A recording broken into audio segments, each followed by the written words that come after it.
দীপা সেনগুপ্ত বাড়িতে রূপা ও কৃষ্ণের বিয়ের ব্যবস্থা করে কুন্তলা কুমারকে ফাঁকি দিয়ে কুমারবাবুকে ধরার জন্য কুন্তলা কুমারের বাড়িতে চলে যায় জয়কে সাথে নিয়ে।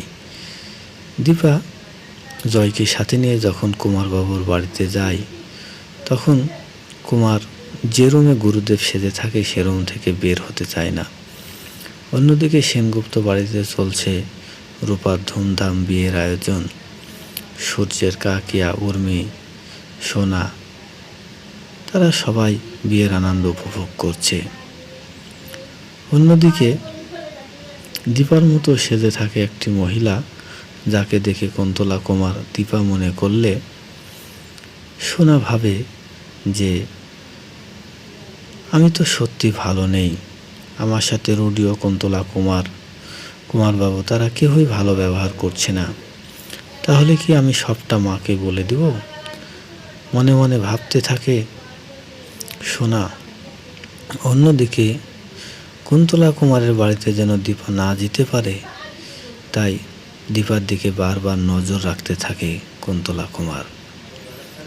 কিন্তু সোনা মন স্থির করেই ফেলে যে তার মাকে আর সব সত্যটা বলে দিবে।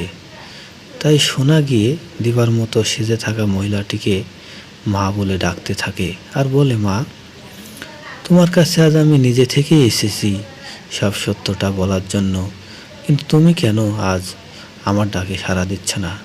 তোমার আদরের মেয়ে রূপার বিয়ে হচ্ছে, আর তুমি এত দূরে কেন দাঁড়িয়ে আছো? তখন কুন্তলা কুমার ভাবতে থাকে যে সোনা কি সব সত্যটা বলে দিবে? কেন সে দীপার সাথে কথা বলার জন্য গিয়েছে?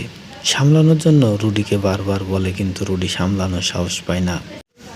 অন্যদিকে দীপা এসে যখন কুমারবাবুকে খুঁজে না পায়, কুমারবাবু তো এ বাড়িতে গুরুদেব সেজে আসে, আর কুমারবাবুকে ধরার জন্যই জয়কে সাথে নিয়ে দীপা এ বাড়িতে এসেছে।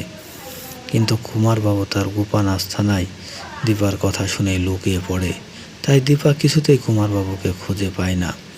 কুমারবাবু যখন বের হয় না তখন দীপা বাড়িতে ধোঁয়ার সৃষ্টি করে, যেন সে ধোঁয়ার কারণে কুমারবাবু বের হয়ে আসতে বাধ্য হয়।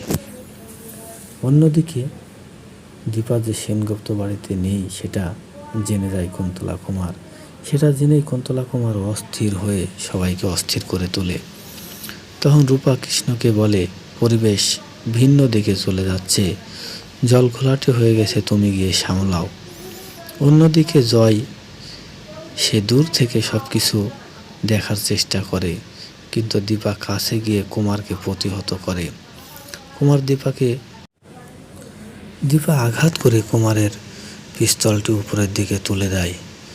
তখন কুমারবাবু দীপার হাত থেকে বেঁচে গেলেও জয়কে বাঁচাতে গিয়ে দীপা আহত হয়। সেই সুযোগেই কুমারবাবু দীপা ও জয়কে অজ্ঞান করে ফেলে। অন্যদিকে কুন্তলা কুমারের স্বামী সেভাবে সোনা তাকে না বলেই কোথায় চলে গেল। সে কিভাবে কুন্তলা কুমারের সামনে যাবে?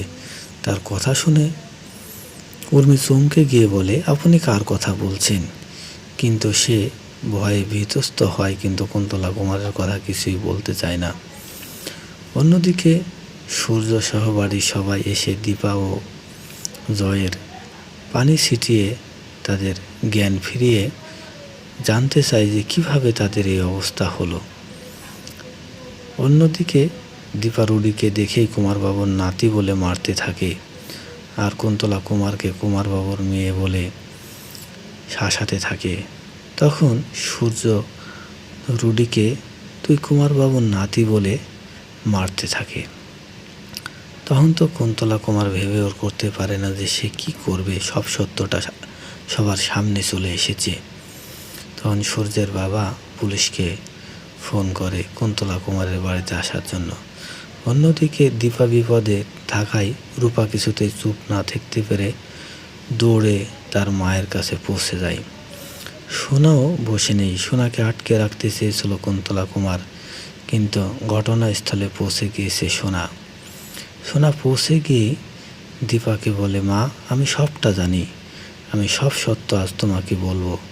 তারপরে সোনা বলে দেয় যে এই লোকটি গুরুদেব নয়, গুরুদেব সেজেছিল কুমারবাবু।